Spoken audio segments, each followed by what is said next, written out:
tengan en mente es que toda traducción tiene por lo menos dos elementos. Uno es el principio o la teoría de traducción.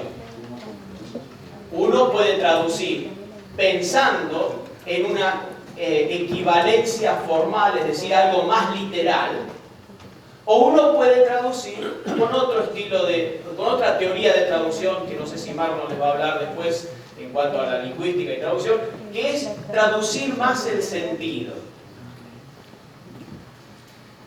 Toda traducción responde a una teoría de traducción. No es que se hace así nomás. El equipo se sienta, discute con las iglesias que piden la traducción y dice, bueno, ¿qué tipo de traducción vamos a hacer? La Reina Valera es una muy buena traducción, busca ser más literal, pero en el literalismo muchas veces transmite no lo mejor.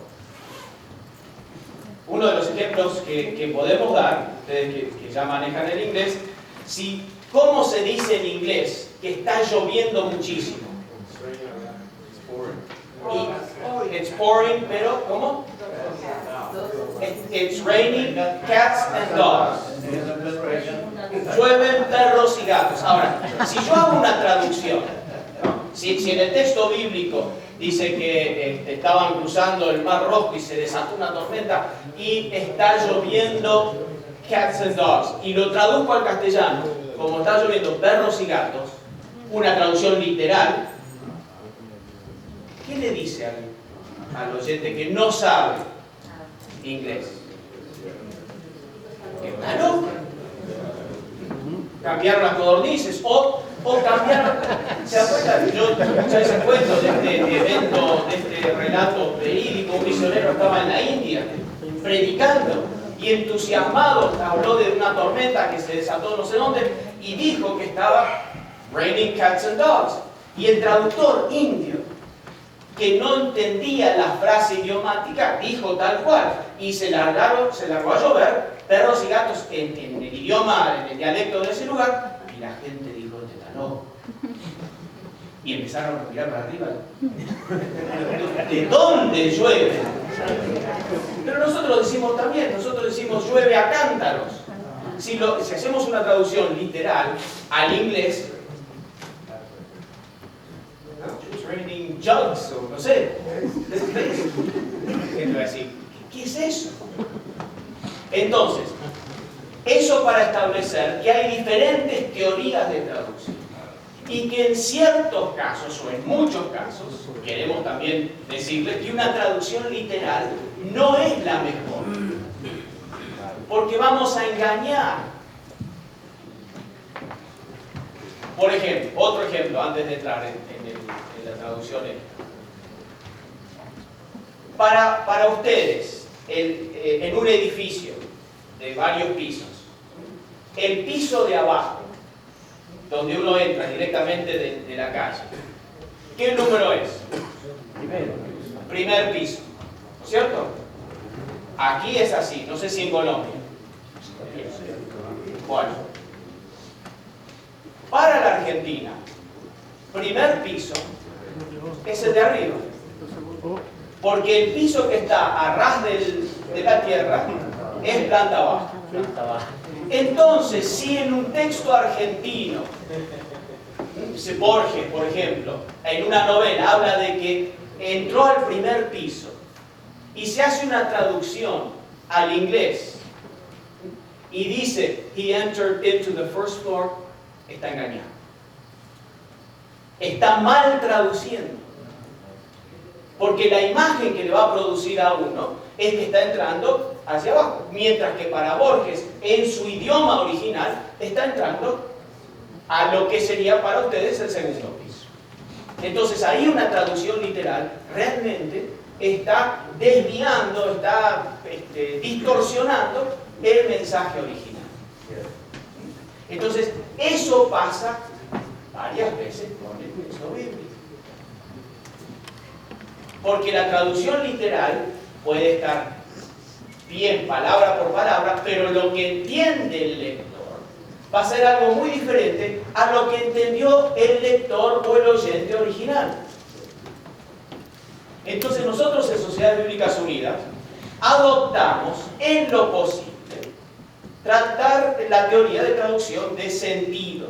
Tratamos de transmitir lo más que podemos el sentido del texto hebreo, griego y arameo.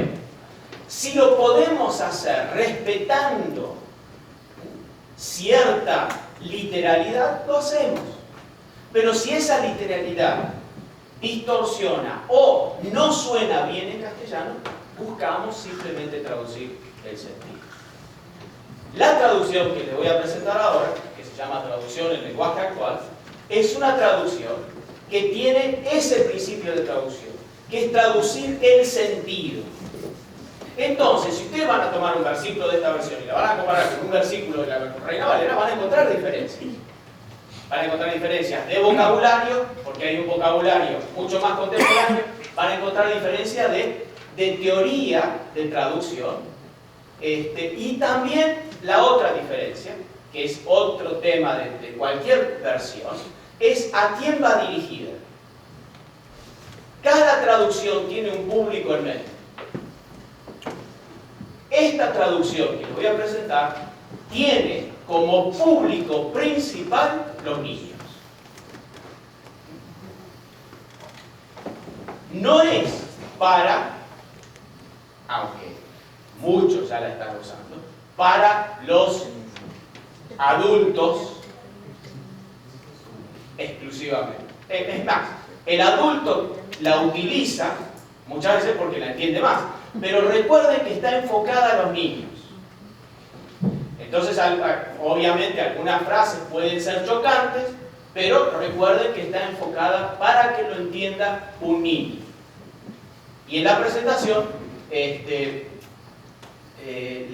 vamos a explicar por qué nos preocupa esto de los niños. Yo sé que hay una pregunta, si me dejan terminar la presentación, después respondo preguntas porque puede ser que algunas cosas se vayan aclarando. Así que bueno, vamos a ver la presentación, vamos a tratar de ir trabajando esto. No se olviden de lo que ya les planteé. Por favor. Bien, esta versión es como si fuera para niños. Es más, se llamaba en el principio Biblia en lenguaje sencillo, hoy llamada traducción en lenguaje actual, y queremos presentar esta traducción, esta nueva versión, que quiere llegar a la población más amplia de América Latina, los niños. Una de las cosas que nos ha preocupado en Sociedades Bíblicas es que la mayor cantidad de material y de versiones bíblicas están dirigidas a los adultos. Sin embargo, la población más grande de Latinoamérica está representada por niños, por personas de 15 años para abajo. Entonces, nos parecía una contradicción que todo nuestro esfuerzo evangelístico y de estudio, etcétera, esté dirigida a la población que es minoritaria y que a los niños que representan no solamente el futuro, sino que representan la mayoría de las personas en nuestro continente, no se le prestara una atención más especial y más dirigida para ellos. América Latina es un continente joven. Eso ya lo sabemos comparado con Europa, con China, etc. Hay una gran mayoría de niños y adolescentes y hay también muchos adultos que carecen del hábito de la lectura. Muchos. Y hoy en día también, aún los adultos educados, cada vez más por la influencia de los medios de comunicación, la influencia del video y de las imágenes, etc., la gente va perdiendo ese hábito de la lectura. Por lo tanto, textos con vocabulario con giros idiomáticos, con estructuras gramaticales difíciles, cuesta mucho. Entonces, tomando esto en cuenta y pensando en estos niños y en esta realidad, la TLA, la traducción del lenguaje actual, va dirigida especialmente, y recalcamos especialmente, pero no exclusivamente, a niños y niñas de entre 8 y 9 años. Cuando ustedes lean, y espero que lean esta versión, piensen siempre que lo que tuvimos en mente cuando hacíamos la traducción, nos poníamos hasta fotos de niños enfrente, para recordarnos continuamente que estábamos haciendo una traducción para que esa persona la pueda entender. Jóvenes y adolescentes, personas sin estudios secundarios, y aquí es otro tema muy importante. Personas cuya lengua materna no es el español, especialmente indígenas bilingües. Esta traducción tiene como propósito llegar con más facilidad a una población muy grande en Latinoamérica, de indígenas, cuya lengua materna no es el español. Son personas bilingües cuya lengua materna es el idioma de su etnia. Y aprenden castellano. Pero el castellano no es lo que más sienten y por lo tanto les cuesta el idioma. Algo similar pasa, como ya dijimos, con la segunda y tercera generación de latinos aquí en Estados Unidos. La lengua materna ya no es tanto el castellano. El inglés es el idioma predominante. Entonces, cuando leen un texto en castellano, necesitan que esté en una forma escrita, de una forma asequible. La experiencia nos decía, en primer lugar, que la buena literatura es buena para todos, sean niños, jóvenes o adultos. Esto no es siempre ida y vuelta. La buena literatura para niños es buena para adultos. No siempre la buena literatura para adultos es buena para niños, pero al revés sí. Y hay literatura para niños que realmente ha impactado muchísimo a los adultos, porque si está bien hecha, tiene vigencia y tiene influencia para los adultos. Deberíamos también tener presente el entendimiento de los niños, pero no que la TLA habría de ser redactada por niños. Esta es una aclaración que siempre tenemos que hacer, porque algunos piensan, bueno, ¿esto lo hicieron los niños? No, no lo hicieron los niños. Herecio podría estar en esa categoría. Pero no, la hicimos adultos, pero siempre pensando en niños. Por eso la TLA es una Biblia para niños, pero no una Biblia de niños. ¿Cuál fue el proceso aplicado? ¿Qué es lo que hacemos en una traducción? La TLA busca, como toda traducción de la Sociedad Bíblica Unida, ser fiel al sentido o mensaje del texto bíblico. En eso creo que es importante que lo subrayemos. Nuestras traducciones, ya sea Dios habla hoy, traducción del lenguaje actual, y otras que hacemos también a otros idiomas indígenas, buscamos ser fiel al sentido.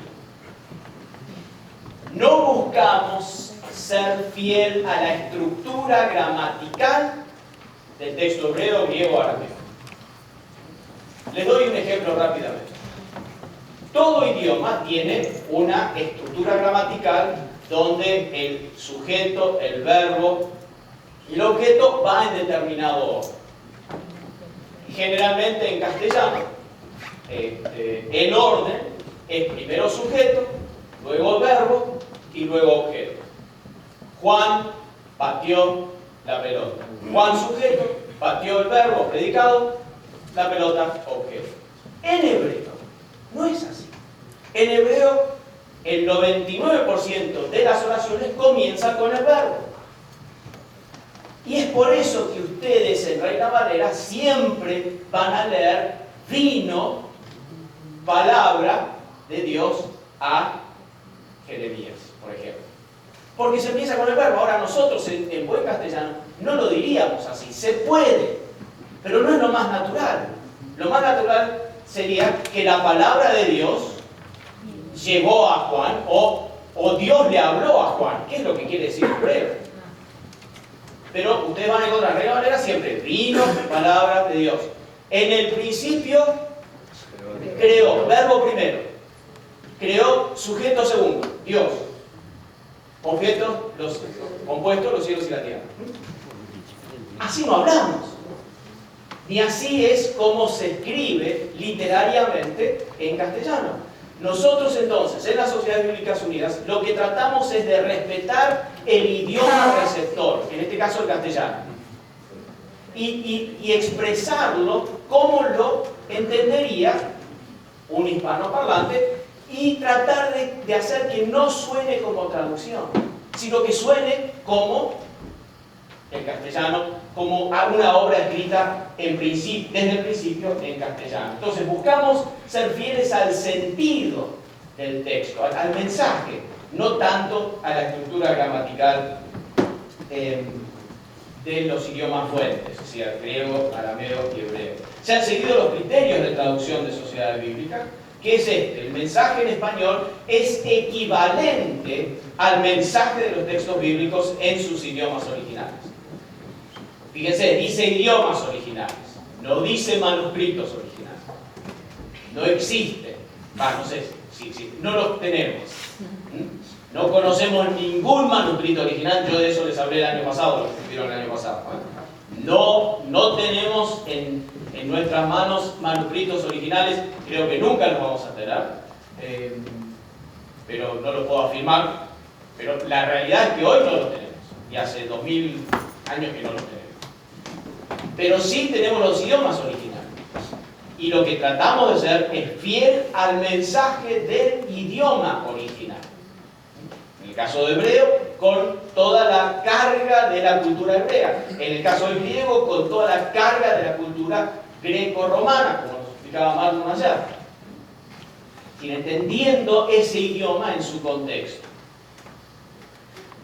Esta versión no es la adaptación de alguna versión castellana existente. No es que nos sentamos y dijimos, bueno, vamos a tomar la Reina Valera o Dios habla hoy, o la nueva versión internacional o Biblia de las Américas, y vamos a manipularla para que se pueda entender por los niños. No. Los traductores trabajamos directamente desde los idiomas originales y elaboramos una traducción nueva, absolutamente original. Es una traducción entonces directa de los idiomas originales. En el proceso de traducción se han tomado elementos de la literatura infantil. Ustedes saben que la disciplina de la literatura infantil es muy amplia y muy desarrollada. Y si nosotros pretendemos comunicarle el mensaje a los niños, tenemos que también entender todo lo que los expertos en literatura infantil han enseñado, todo lo que ellos han estudiado para poder comunicarle a los niños un mensaje, una idea, una imagen, etc. Entonces, nos tomamos el tiempo de leer literatura infantil, de aprender de ella y también de rodearnos en el proceso de traducción de personas que eran especialistas en trabajo con niños. Se han aplicado